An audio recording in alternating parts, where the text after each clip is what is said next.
আসসালামু আলাইকুম সবাইকে। কেমন আছেন সবাই? শুভ নববর্ষের পরের দিন কেমন কাটছে? এখনও যাদের ঘরে আমার মতো এরকম মিষ্টি রয়ে গেছে তারা অবশ্যই মিষ্টি খাচ্ছে।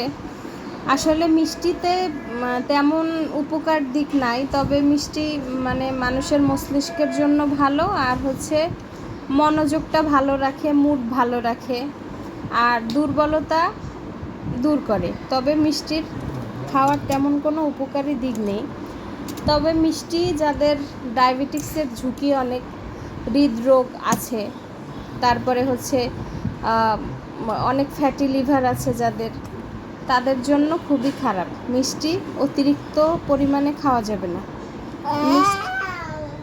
মিষ্টিটা আসলে শরীরের বেশি ক্ষতি করে, যেমন দাঁতের জন্য খুবই খারাপ, ক্যাভিটি যেটা ওইটা গর্ত তৈরি করে। এজন্য আপনারা মিষ্টি একদম কম করে খাবেন, কম করে খাওয়ার অভ্যাস করবেন।